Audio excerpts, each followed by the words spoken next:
اللہ اکبر. ما كان ليأخذ أخاه في دين الملك إلا أن يشاء الله نرفع درجات من نشاء. ہم بلند کرتے درجے جن کے چاہیں.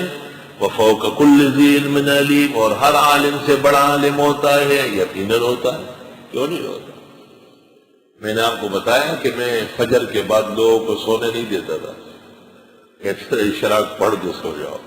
اس محلے میں ایک عوام نے مجھے کہا حضرت رمضان میں فجر جلدی پڑھنا فقہ میں ہے؟ میں نے کہا ہے. کہا وہاں یہ نہیں لکھا ہوا ہے کہ آرام کر سکتے ہیں. میں سر پکڑ کے بیٹھ گیا. اللہ کتاب اٹھا کے دیکھی تو لکھا ہوا ہے کہ وہ جو فجر کے بعد نہ سونا ہے یہ عام دنوں میں ہے. شب بیدار کو اجازت ہے جیسے رمضان والے. تو وہ سویرے اٹھتے ہیں اور سویرے عبادت کر چکے وہ سو جائے. فائدہ کیا ہوا پھر سویرے فجر پڑھنے کا؟ کوئی فائدہ نہیں ہوا.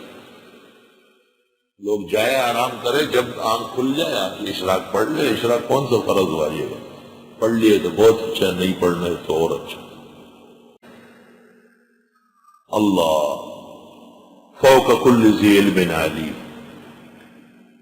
جہانگیر میں ایک بوڑھی عورت مجھ سے محبت کرتی تھی اور مجھے کہا کہ اور چوم لیتی تھی. تو میں نے کہا کہ کیا آپ نے مجھ سے بچڑا بنایا جیسے گائے بچڑے کو چھاٹتی. انہوں نے کہا ابھی پوری کتابیں نہیں پڑھی ہے، بڑی کتابوں میں آ جائے گا کہ بوڑھی عورت چوم سکتی ہے. یا خدا شناخت ہے نہ لاؤ ہو رہی ہے.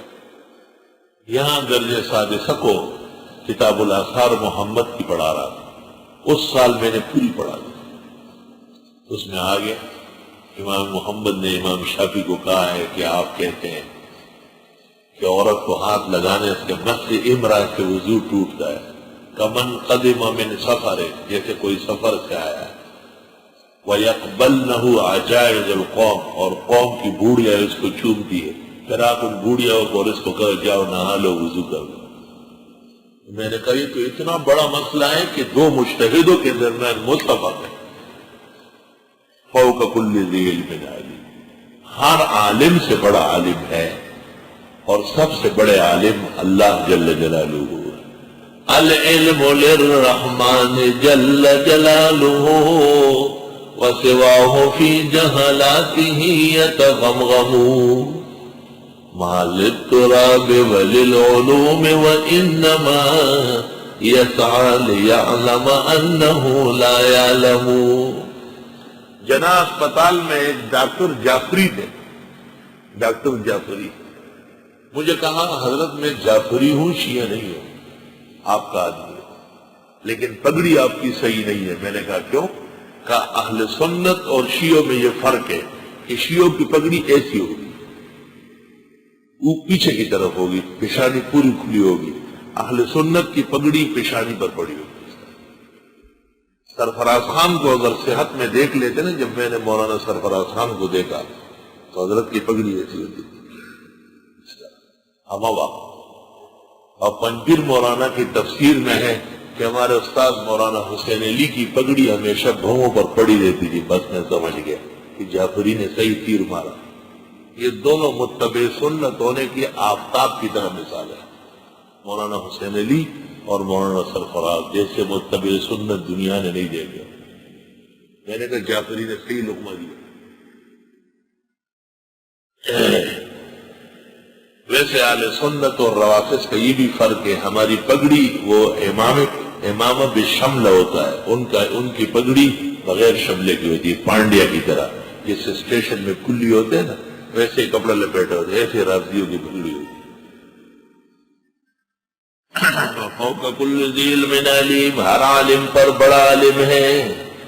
اسنچ سرفتی بل سوک نشتا او پیدا کر خدای د سر د پاس سر دے.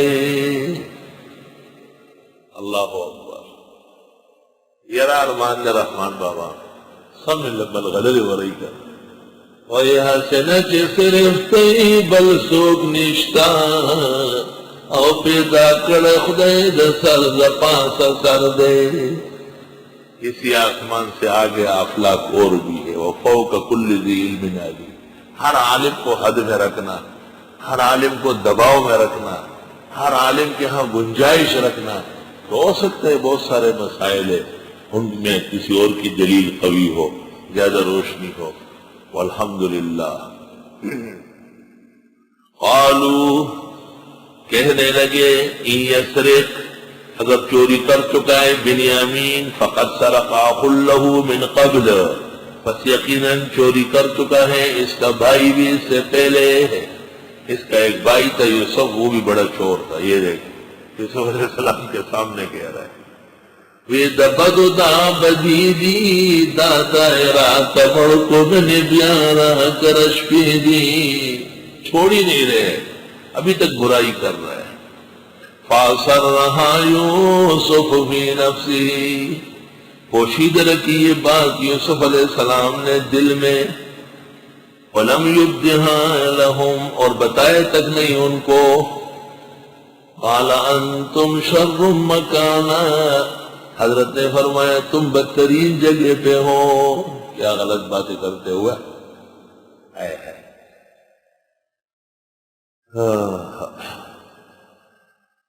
واللہ اعلم بما تصفون، اور اللہ خوب جانتے ہیں جو تم بولتے ہو۔ حضرت نے کب چوری کی؟ وہ تو پھوپھی نے الزام لگایا تھا روکنے کا۔ قالوا، کہنے لگے، یا ایھا العزیز، اے عزیز مصر، ان لہ ابا شیخا کبیرا، بے شک اس کے والد بہت بوڑھے ہیں، فخذ احدنا مکانہ، پس لیجئے ایک ہم میں سے اس کی جگہ۔ وہ سمجھتے پاکستان ہے، کرے ہے کو بھگتے کوئی اور، کسی اور کو پکڑ کے بٹھا لیتے۔ ان کا یہ خیال تھا کہ یہ پاکستان ہے، ہم میں سے کسی کو بٹھا لو۔ انا نراک من المحسنین، بے شک ہم دیکھ رہے آپ کو اچھے لوگوں میں سے۔ قال معاذ اللہ، فرمایا اللہ کی پناہ، انا خدا کہ ہم پکڑے، الا من وجدنا متاعنا عنده، مگر جس کے پاس پایا ہم نے سامان، انا اذا لظالمون، بے شک ہم اس وقت بڑے ظالم ہوں گے۔ ایسا ہو سکتا ہے کہ چوری ایک کرے، یہ تو آپ کو پاکستان جانا پڑے گا، اس کے بغیر ناممکن ہے۔ میں نے آپ کو کہا تھا نا کہ ہم نے باڑے میں، وہاں اس وقت پولٹری فارم تھی، مرغی خانہ تھا، چوری کرتا تھا کوئی، تو ہمارے بھائیوں نے عید کے دن ڈیوٹی دی، عید کے دن تو لوگ نماز پڑھنے جاتے، انہوں نے وہی نماز پڑھ کے بیٹھ گئے۔ وہ جو اندر گھس گیا تو انہوں نے پیچھے سے کمرہ بند کیا اور اندر جا کر کے اس کو رسی سے باندھنے، مجھے کہا، میں نے تھاندار کو فون کیا، پولیس جا کے لے آئی۔ اب وہ ملازم کسی بڑے آدمی کا تھا، انہوں نے جا کے تھاندار سے لفظ جب کیا، اس کو چھوڑ دیا۔ تو اتفاق سے جب وہ چھوٹ کے جا رہا تھا، ہم اس وقت پہنچے۔ جب میں نے ڈی ایم ایل اے افضل خان سے بات کی اور ادھر سے پریشر بڑھ گیا، تو ایک اور کو پکڑ کے بیٹھا اور خوب مارا، اور دوسرے کو اتنا مارا بالکل میرے چچومبر نکالا، ایسے کھاوا، خون خون کر دیا، دیکھ یہ نہیں چھوڑیں گے آپ۔ میں نے کہا یہ تو وہ نہیں ہے، تو وہ نہیں ہے، اس کا بھائی ہے، کیا ہے؟ میں نے کہا اس کا بھائی نہیں چاہیے۔